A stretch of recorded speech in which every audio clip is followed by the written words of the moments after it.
Dans cette vidéo, je vais te dévoiler 7 clés pour une prospection efficace. La prospection, c'est super important quand on est entrepreneur ou même commercial, mais c'est souvent mal maîtrisé et ça fait peur. Il y a pas mal de personnes qui ont peur d'envoyer des messages à de parfaits inconnus, ils veulent pas passer pour des vendeurs de tapis, etc. C'est peut-être ton cas, mais la prospection, c'est l'une des meilleures méthodes pour générer des clients à court terme pour son entreprise ou pour l'entreprise pour laquelle on travaille. Donc, c'est vraiment essentiel de maîtriser cet exercice. Et tu vois, moi aussi, j'avais peur au début, je maîtrisais pas forcément le truc, mais je me suis rendu compte à quel point ça avait un impact sur mon business et c'est pour ça que j'enseigne la prospection, dans mes contenus, dans mes formations, dans mes accompagnements depuis des années maintenant, que ce soit sur un réseau comme LinkedIn ou par email. Donc dans cette vidéo, je vais te donner 7 clés qu'il faut absolument que tu respectes pour avoir de bons résultats en prospection et je te garantis que si tu respectes ces 7 clés, tu vas, je peux pas te dire que tu vas doubler tes taux de réponse, etc. Je fais pas de promesses chiffrées parce que je n'ai pas les détails sur ton business, sur toi, etc. Mais tu vas forcément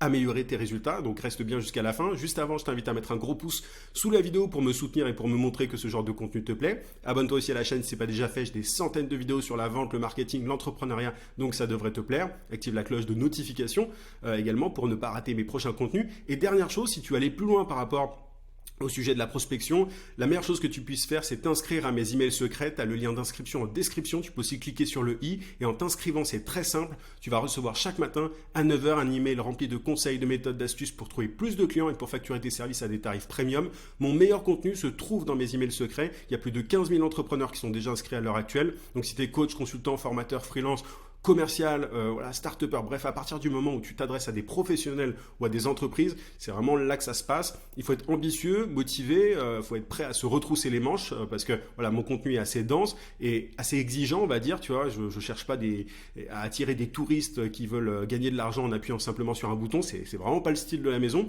mais si tu te reconnais dans ça, dans le fait d'être prêt à se retrousser les manches, si tu es ambitieux, si tu veux passer au niveau supérieur dans ton business, clique sur le lien en description ou sur le i. Ceci étant dit, alors la première clé dont je voulais te parler, c'est le fait d'avoir une offre irrésistible. Alors ça, c'est une expression qu'on utilise assez souvent en marketing, mais il faut savoir que ça a un énorme impact sur tes résultats en prospection. Souvent, on distingue la vente et le marketing, mais les deux vont de pair. Si tu as un mauvais marketing, tes ventes vont pas bien se passer, enfin tu vas avoir peu de ventes. Donc il faut absolument envisager les choses de façon globale. Moi, c'est vraiment comme ça que je travaille.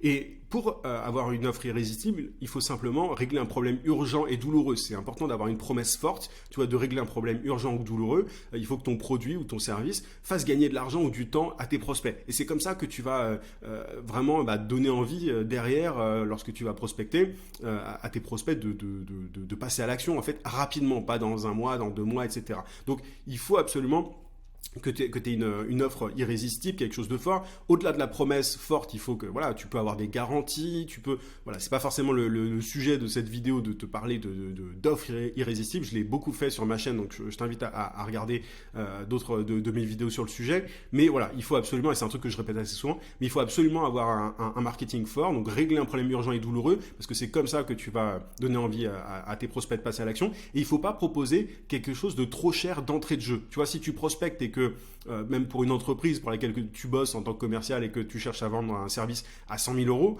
c'est bien d'avoir plutôt une offre d'appel, quelque chose de moins cher, pour ensuite gagner la confiance du prospect, mettre un pied chez le prospect, et une fois que tu as sa confiance, tu peux l'upseller, lui proposer d'autres prestations, et notamment celle qui a 100 000 euros. Mais c'est un exemple un petit peu extrême, mais quand tu es indépendant, tu n'as pas ce genre de tarif, mais c'est bien d'avoir une offre d'appel, tu vois, pour simplement que ton prospect derrière accepte ta proposition assez rapidement. Tu as tout un travail au niveau de tes offres à faire. N'essaye pas de vendre juste une seule offre haut de gamme, c'est bien d'en avoir plusieurs à différents niveaux de tarifs pour augmenter tes taux de conversion. Donc ça, c'est ultra important d'avoir une offre irrésistible, donc de régler un problème urgent et douloureux et de ne pas avoir une offre trop chère quand tu prospectes pour pouvoir faire passer tes prospects à l'action.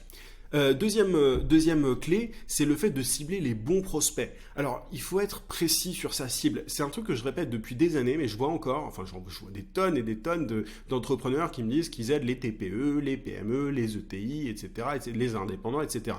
Tu ne peux pas aujourd'hui avoir de bons résultats en prospection si tu n'es pas plus précis sur ta cible. Il faut être beaucoup, beaucoup plus précis. Et même dire je vise les TPE, c'est pas forcément suffisant. Tu vois, il faut être plus précis que ça.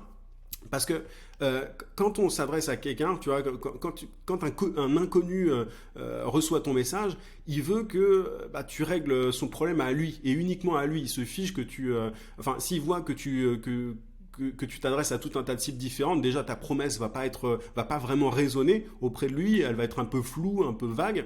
Donc il faut absolument que tu craftes un message marketing pour cette cible-là. En fait, le ciblage et ton offre vont de pair. Moi, je parle souvent du combo offre-cible.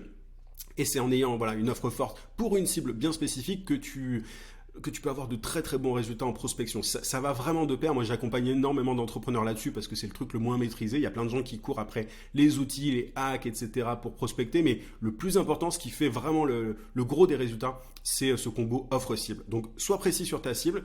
Il faut que ta cible soit consciente de son problème. Tu vois, ne va pas chercher une cible à éduquer parce que sinon, tu vas perdre énormément de temps. En prospection, ce qu'on cherche à faire, c'est toucher les personnes qui sont au moins conscientes de leurs problèmes. Parfois, qui ont déjà des idées, des solutions possibles. C'est plus facile de convaincre cette cible qui est plus consciente, tu vois, qui a un niveau de conscience plus avancé.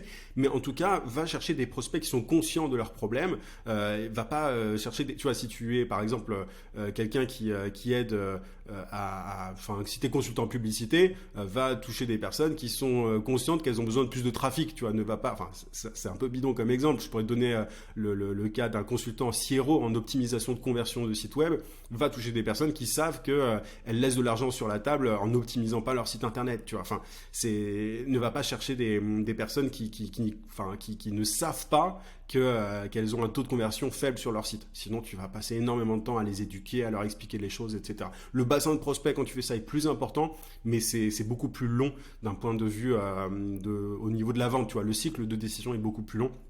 Donc, cherche des prospects qui sont conscients de leurs problèmes, c'est ultra important. Ça paraît un peu anecdotique comme ça, mais ça l'est absolument pas. Et l'idéal, je l'ai un peu évoqué, mais il faut que le prospect soit aussi en recherche d'une solution. Si tu touches des prospects qui sont conscients de leurs problèmes et en recherche active d'une solution, là, tu te facilites grandement la tâche au niveau de ta prospection. C'est bien de toucher des prospects qui sont conscients de leurs problèmes, mais si tu arrives à identifier des signaux bien précis qui démontrent que la personne en face est en recherche active d'une solution, comme la tienne, là, tu vas vraiment pouvoir convertir beaucoup plus de prospects en clients, tu vas pouvoir avoir vraiment de meilleurs résultats en prospection.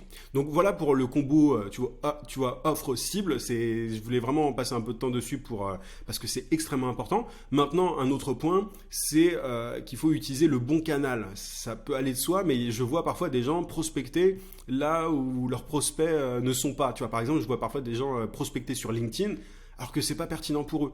Donc, essaye d'identifier simplement où sont tes prospects idéaux, sur quel réseau ils sont, sur quel canal ils utilisent, pour pouvoir ensuite prospecter au bon endroit, tout simplement. Donc, ça, c'est important de bien le comprendre. Utilise le bon canal, prospecte sur le bon canal. Autre point, envoie les bons messages. Il faut envoyer de bons messages de prospection. Tes messages, déjà, doivent être personnalisés. Il faut absolument que tu envoies des messages personnalisés à tes prospects parce que les gens en ont marre des messages génériques, impersonnels, tu sais, les messages en mode « Bonjour, je peux vous aider, on s'appelle ». Enfin, ça, tout le monde en a ras-le-bol. Donc, un point ultra important, c'est de personnaliser tes messages de prospection. Prends le temps, il vaut mieux envoyer moins de messages, mais plus personnalisés que des tonnes de messages ultra génériques. Tu auras de meilleurs résultats en privilégiant la qualité à la quantité.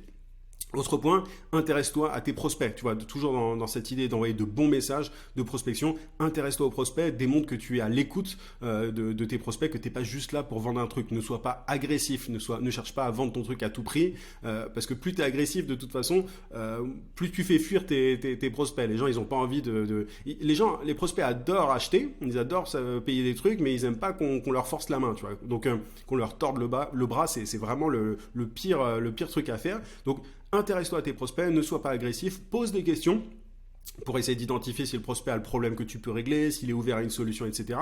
Et surtout, ne balance pas de lien sans la permission de ton prospect. Je vois pas mal de personnes balancer un lien style Calendly, tu sais, qui est un outil pour réserver un appel avec nous.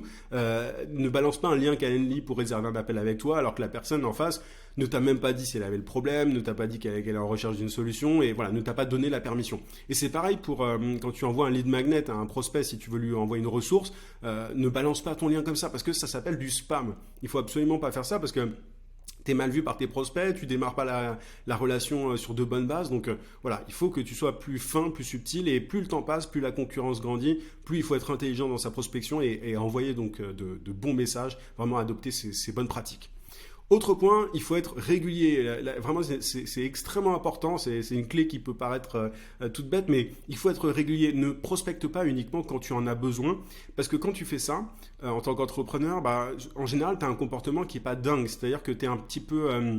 on voit que tu es en demande, on voit un petit peu que tu as besoin de contrat, tu vois, en général, tu es un peu trop pressé, tu peux, enfin, ça dépend des personnalités, mais tu peux avoir tendance à forcer un petit peu la main, à être un peu trop dans la recherche d'un rendez-vous téléphonique rapide, et ça, les prospects, ils le ressentent, et pareil, tu vois, c'est un peu, fuis-moi, je te suis-moi, je te fuis, enfin, il faut pas que tu sois trop en mode désespéré, tu vois, quand tu contactes des prospects, donc ne prospecte pas uniquement quand tu en as besoin, prospecte régulièrement, essaye d'avoir un rythme précis, sois autodiscipliné, dis-toi que la prospection, c'est un exercice qui est continu. Tu dois prospecter tout le temps, même quand tout va bien pour toi.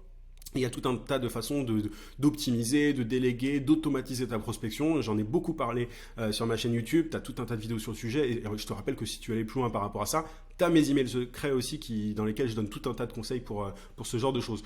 Moi aujourd'hui, tu vois, je prospecte, mais de façon automatisée, grâce à une stratégie qui est bien huilée. Et ça ne me prend pas de temps. Et donc, je prospecte finalement, même quand j'en ai pas besoin. Tu vois. Donc aujourd'hui, j'ai pas besoin de prospecter, je le fais quand même.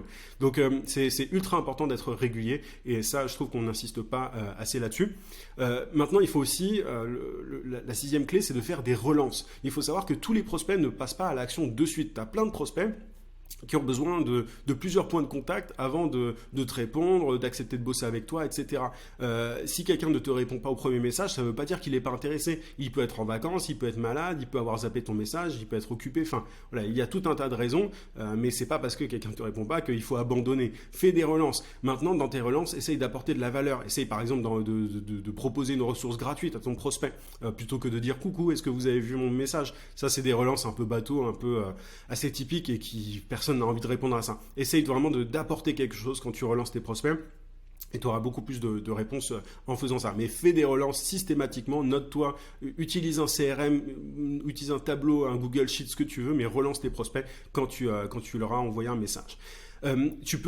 C'est ultra important aussi, je l'ai mis à la toute fin parce que c'est important, mais c'est pas le plus important, mais il faut utiliser les bons outils.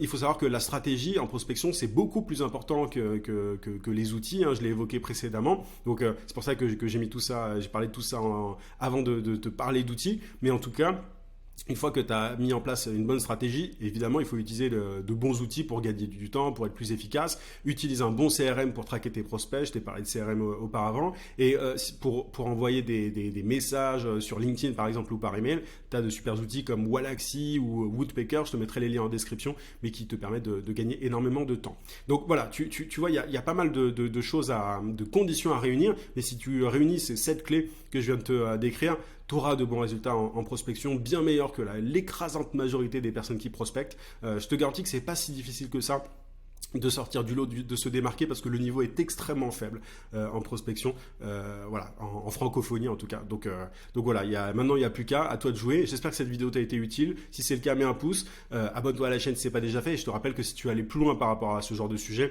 je creuse vraiment tout ça dans mes emails secrets. Tu as le lien en description, ou alors tu cliques sur le i. Je te souhaite plein de succès en tout cas, je te dis à très vite.